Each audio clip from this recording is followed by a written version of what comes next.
Bismillahirrahmanirrahim. Assalamualaikum warahmatullahi wabarakatuh. Salih-salihah level 6. Gimana kabarnya hari ini? Alhamdulillah. Semoga selalu sehat dan selalu dalam penjagaan Allah Subhanahu wa Ta'ala. Amin. Alhamdulillah, salih-salihah. Hari ini kita akan melanjutkan pelajaran IPA. Dan insya Allah kita masih mempelajari KD 3.1, yaitu membandingkan cara perkembangbiakan pada tumbuhan dan hewan. Oke, sebelum kita mulai pelajaran, mari kita awali dulu dengan bersama-sama membaca basmalah. Bismillahirrahmanirrahim. Ya, semoga dengan bacaan basmalah tadi Allah selalu membimbing kita dan kita semakin mudah dalam belajar. Amin. Mutiara Al-Quran. Dia menciptakan langit tanpa tiang sebagaimana kamu melihatnya, dan dia meletakkan gunung-gunung di permukaan bumi, agar ia, bumi, tidak menggoyangkan kamu, dan memperkembangbiakan segala macam jenis makhluk bergerak yang bernyawa di bumi. Dan kami turunkan hujan dari langit, lalu kami tumbuhkan padanya segala macam tumbuh-tumbuhan yang baik. Al-Quran Surat Luqman ayat 10. Materi kita hari ini adalah perkembangbiakan hewan. Ada dua. Yang pertama, perkembangbiakan hewan secara generatif.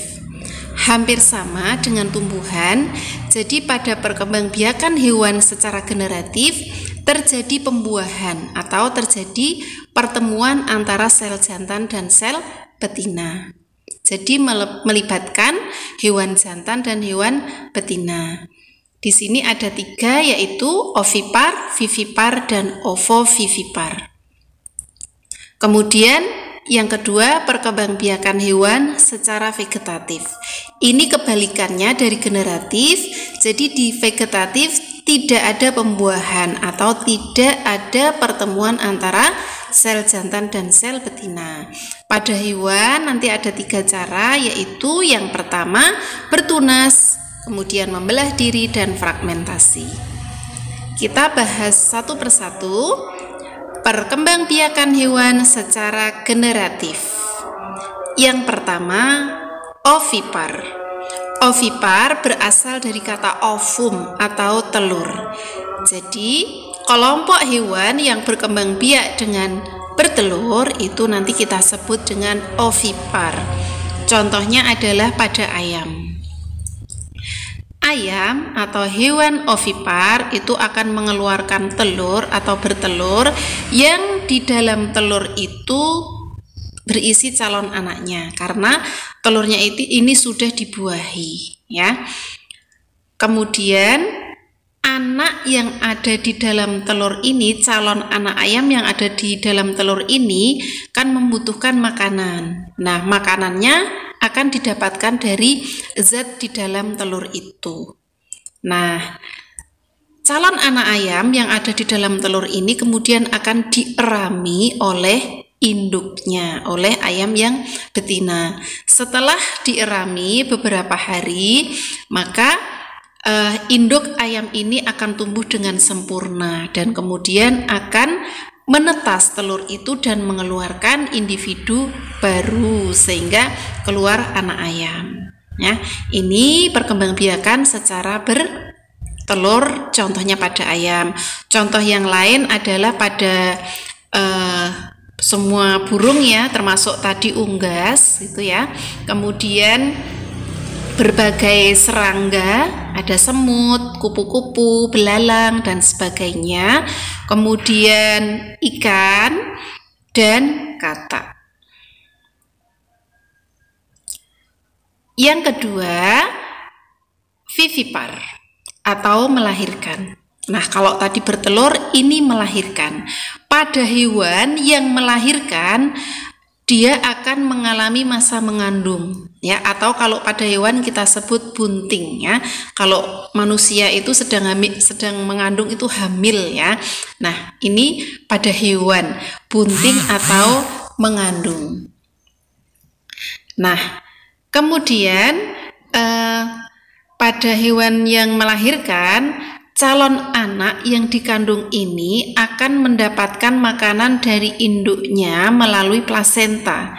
Jadi untuk tumbuh dan berkembang dari calon anak hewan tersebut, dia butuh makanan. Nah, makanannya itu didapat dari induknya melalui plasenta.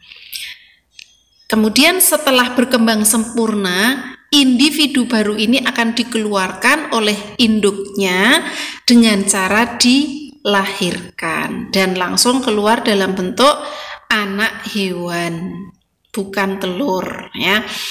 Nah, ciri-cirinya hewan yang melahirkan ini ada pada mamalia, yaitu hewan yang menyusui anaknya, kemudian memiliki rambut di tubuhnya, jadi bukan bulu tapi rambut, kemudian memiliki daun telinga. Contohnya adalah pada kucing, kambing, kelinci, kelelawar, dan lain-lain. Nah, di sini Us punya gambar satu ekor hewan. Ada yang tahu ini hewan apa? Iya, ini adalah hewan platypus. Platypus itu termasuk salah satu contoh mamalia. Nah, kalau mamalia tadi termasuk dalam hewan vivipar. Tetapi untuk platypus ini perkecualian. Jadi platypus itu menyusui anaknya, tetapi dia tidak melahirkan. Ya, platypus akan bertelur, kemudian telurnya itu akan disimpan di pasir gitu ya, kemudian nanti akan menetas. Setelah itu platypus akan menyusui anaknya. Jadi platypus adalah mamalia yang bertelur. Selanjutnya yang ketiga adalah ovovivipar, gabungan. Jadi ini hewan berkembang biak dengan bertelur dan melahirkan. Maksudnya bagaimana? Jadi hewan itu awalnya dia mempunyai telur. Nah, telur yang sudah dibuahi itu tidak dikeluarkan dalam bentuk telur, tetapi akan berkembang di dalam tubuh induknya. Kemudian telur yang sudah berkembang, calon anak yang sudah berkembang di dalam telur itu akan menetas di dalam tubuh induknya dan kemudian dikeluarkan dalam bentuk individu baru dengan cara dilahirkan. Jadi keluarnya sudah berbentuk anak hewan, bukan bertelur. Nah, contohnya ini terdapat pada ikan pari, kemudian ikan hiu macan, contohnya ada gambarnya di situ, kemudian beberapa jenis kadal dan beberapa jenis ular. Nah, yang selanjutnya adalah perkembangbiakan hewan secara vegetatif. Yang pertama dengan bertunas. Bertunas dialami oleh hydra. Jadi tidak hanya tumbuhan yang bertunas ya, tapi ada hewan yang bertunas. Contohnya hydra. Ada yang sudah tahu hydra seperti apa? Nah, hydra adalah seperti ini. Pada tubuh hydra akan tumbuh tunas kecil. Nah, tunas ini akan tumbuh menjadi hewan baru tetapi masih melekat pada tubuh induknya. Walaupun si tunas hewan baru itu mencari makan sendiri, tetapi masih menempel pada induknya. Nah, ketika sudah siap, dia akan lepas dan akan menjadi hewan dewasa yang bebas. Nah, itu contoh hewan yang bertunas. Selain pada hydra, bisa ada contoh yang lain lagi, yaitu ubur-ubur ya, yang juga bertunas. Yang kedua adalah fragmentasi. Ini berasal dari kata fragmen atau bagian. Jadi fragmentasi itu adalah berkembang biak dengan cara memotong tubuh menjadi beberapa bagian.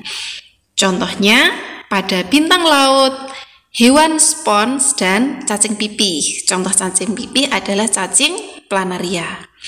Nah, Us berikan contoh di sini bintang laut. Jadi bintang laut itu akan memotong tubuhnya di sini menjadi dua bagian.